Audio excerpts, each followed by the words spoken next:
یو نیکی په یو ښه سکول کې تربیت حاصل کړ. او که مور بدعملی بېدینی نو سکول خراب دی، د مور مدرسه خرابه ده، د ماشوم تربیت به د اسلام نه خلاف کېږي. ماشوم چې لوی شي دی به هم بېدینی. د نبی کریم صلی الله علیه وسلم په زمانه کې صحابه کرام هم په دې اصولو عمل کو.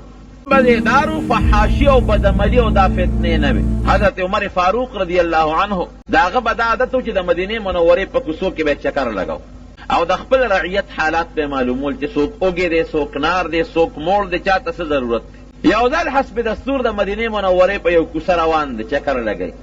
یو ځای کې ودرېد، د دوو ښځو جنګ یې واورېد. په کور کې دننه دوه ښځې دي، اوس په جګړه دي. یو مور ده او بله لور ده او دواړه د شپونکي په کور کې دي. دا چې کم کور کې جنگ شروع دا د ګډو د چیلو د شپونکي کور دی. د مور او د لور جګړه ده. مور دی لور ته وایي بچې په دې پیو کې اوبه واچوه. لکه عام خلک چې پی ډېرئ نو اوبه پکې اچوي. لور ورته وایي نه مورې پیو کې اوبه اچول خو ناروا دي. او زمونږ امیر المؤمنین عمر فاروق اعلان کړی دی چې که چا په پیو کې اوبه واچول او مونږ ته پته ولګېده مونږ به وله سزا ورکوو. دا غټه دوکه ده. مور ورته وایي وی لورې دلته مونږ نه عمر څه خبرېږي، عمر دلته کم دی. لور ورته وایي مورې که عمر نشته د عمر خدای خو شته که نه. دا لوی سوچ دی رونو ګورئ. که مونږ په زړه کې دا تصور قایم که چې مونږ یو ګناه کو او زمونږ یو لوی رب شته چې زمونږ دا ګناه ویني، چېرته به هم څوک د خدای خلاف ونه کړي. یو ماتحته بابو د افسر مخکې د هغه خلاف نشي کولی چې افسر یې نه بیا خلاف کوي. نو یو بنده به د لوی خدای مخکې څنګه د الله خلاف وکړي. خو که دا مونږ ګناهونه کوو دا ناروا کوو نو زمونږ تصور خراب دی، زمونږ ایمان ګنده دی، ایمان هم پوره نه دی. زمونږ د خولې خبرې دي چې مونږ خدای ویني، مونږ خدای ویني، مونږ خدای ویني، او الله زمونږ د دې ګناه نه خبرېږي. که دا تصور زمونږ په حقیقت کې پړه کې راغی چې زه کومه ګناه کوم د دې نه الله خبر دی، هېڅوک به هم ګناه ونه کړي. دا لور ورته وایي وی مورې که خدای عمر مونږ نینی د عمر خدای خو مونږ یې نه خو رانه خبرېږي. حضرت عمر فاروق رضی الله عنه چې کله دا خبرې واورېدې کور ته لاړ. خپلې بیبي ته یې وویل د یو زوی حضرت عاصم رضی الله عنه وی دله دې زوی له به واده کوو. بیبي ورته وی ډېره ښه ده کوو به وله. وی ښه ما ولې یو جینۍ خوښه کړې ده. ته لاړه شه وګوره که هغه جینۍ واده شوي نه نو زما دې زوی له وغواړه. بیبي لاړه کور یې ورته وخو چې راله وی جینۍ خو واده شوې نه ده او ښه جینۍ او دینداره معلومیږي، خو دا ده چې د شپونکي په کور کې د شپونکي لور ده او ته خو امیر المؤمنین د مسلمانانو بادشاه. او یقینا حضرت عمر فاروق رضی الله عنه چې خدای کومه روب او دبدبه ورکړې وه چې مدینه منوره کې به ړقېده نو د شام د کسرا او د فارس او د روم ماڼۍ به خوځېدې. ته خو امیر المؤمنین د نبی علیه السلام خلیفه، نو ستا زوی هم داسې جینۍ په کار ده چې د یو لوی مضبوط صحابي لوري، د یو لوی انسان، د یو والی او د یو مشر انسان لور او خوري. وی ښځې نورې خبرې پرېږده خو د جینۍ دینداري ما ته معلومه شوې ده. زوی سره هم خبره وکړه او بیبي سره هم. حقه د شپونکي لور دیندار خپل زوی له په نکاح واغېسته. رب العالمین پکې څومره خیر پیدا که اوس په دواړو کې.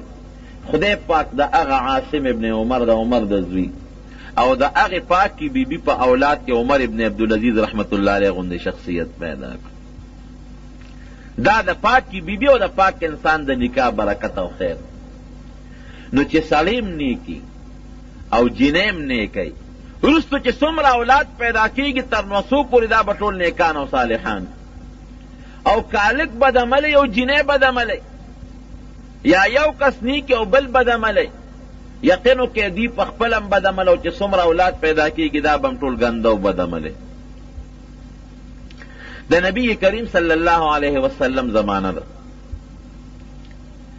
د پیغمبر علیه السلام یو صحابي دی، جلیل القدر صحابي، او لوی جلیل القدر صحابي په دې ورته ویم چې د نبی علیه السلام په عشق ځان قربان. حضرت سعد رضی الله تعالی عنه د یو څو ورځو مسلمان دی، ډېر وخت د پیغمبر علیه السلام سره نه دی تېر شوی. یو څو میاشتې یا یو څو ورځې تېرې شوي دي او د شکل نه بدرنګه دی، بې ډوله د رنګ نه تور دی او تاریخ لیکي چې شونډې غټې دي، په مخ باندې غټې غټې دانې دي. ظاهر کې مخ یې خوبصورته نه دی، خو دا رونو یاد وساتئ د انسان د خدای نزدېکت په رنګ باندې او په ډول او په حسن نه دی. ان الله لا ينظر الى صورکم، وی خدای ستاسو شکلونو ته نه ګوري.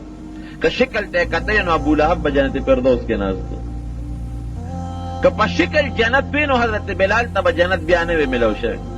حالانکه حضرت بلال رضی الله عنه له خدای څومره مقام ورکړی دی، ګرځي په دې ځمکه او د پیزار کشار نبی علیه السلام په جنتونو کې وړي. نو رده ظاهر شکل بے ډوله دی.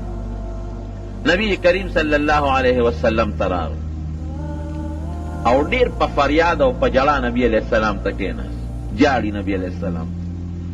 حضور پاک له خدای پاک داسې یو عجیبه خوی ورکړی چې د دې ټول امت دپاره د پلار حیثیت یې لرو. د حاجي صاحب محمد امین رحمت الله علیه دا شعرونه تاسو واورېدل چې د قیامت په ورځ به اواز کی د محشر تګو ته. حاجي صاحب رحمت الله علیه څنګه دی بشیر جان صاحب د محشر تګو را پاسه چې د په غاړه د کوثر ناست دی مصطفی، او چې کم وخت کې انبیاء کرام د سلم سلم اوازونه کوي نو نبی کریم صلی الله علیه وسلم به د خپل امت لپاره د خدای په دربار کې دعاګانې غواړي. فرمایي انما انا لکم بمنزلة الوالد للولد، وی ستاسو دپاره داسې یم لکه پلار د خپلو بچو دپاره. بهر کیف نبی علیہ السلام در صحابی راغی او په جړا شو ورته، او په ډېره جړا کې د زړه په سوز نبی علیہ السلام ته وی ای د خدای رسوله، وی ما به جنت ځان ته پرېږدي، ما به د جنت حورې ځان ته پرېږدي، ما به الله ځان ته پرېږدي. پیغمبر علیہ السلام ورته فرمایه لکه سعده دا ولې څه چل شوی؟ وی که تا زما او د الله تابعداري وکړه جنت به دې ځان ته پرېږدي او د جنت حورې به دې ځان ته پرېږدي او الله به دې ځان ته پرېږدي، او که زما او د الله تابعداري دې ونه کړه نه دې جنت ځان ته پرېږدي، نه دې خدای ځان ته پرېږدي او نه دې د جنت حورې ځان ته پرېږدي. چل سره ولې پریشان یې؟ وی د خدای رسوله ما ایمان راوړه مسلمان شو، په کفر کې خلکو مانه نفرت کو، چې د مسلمان شوم ایمان مې راوړه ما وی دا خلک به مانه نفرت نه کوي، اوس هم مانه خلک نفرت کوي، نه را سره څوک یو ځای ډوډۍ خوري، چې په کم جام اوبوس کم په هغې څوک اوبه نه څښي، چا سره چې ناست یم څوک را سره یو ځای مجلس نه کوي، او که د چا نه لور خور غواړم څوک لور خور نه راکوي. نو زه په دې یریږم چې خدای دا خو تا ماله شکل را کړی دی، زما را دې شکل د وجې مانه خلک دا نفرت کوي. هسې نه چې د قیامت پر ورځ زما را دې شکل نه خدای ته نفرت ونه کړي، ستا جنت رانه نفرت ونه کړي او ستا د جنت حورې رانه نفرت ونه کړي، په دې پریشان یم. نبی علیہ السلام وفرمایل نه، که تا زما او د خدای تابعداري وکړه خدای به دې ځان ته نږدې کړي. ګوره ما وی د خدای نزدېکت په حسن او په ډول نه دی، جنت به دې ځان ته نږدې کړي او د جنت حورې به ستا دی. نبی علیہ السلام ورته فرمایي لکه دې خبرو نه خو داسې معلومیږي لکه چې ستا واده تړه کېږي.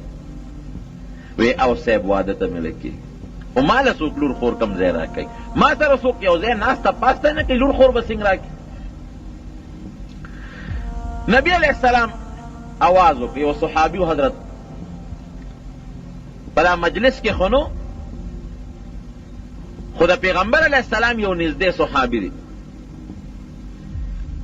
او ډېر زیات مالدار صحابي دی، او د هغه یوه لور ده، یک تنها وه، ډېره حسینه او جمیله جینۍ ده، د بنو خزاعه قبیلې یو صحابي دی، عمرو بن عوف رضی الله عنه.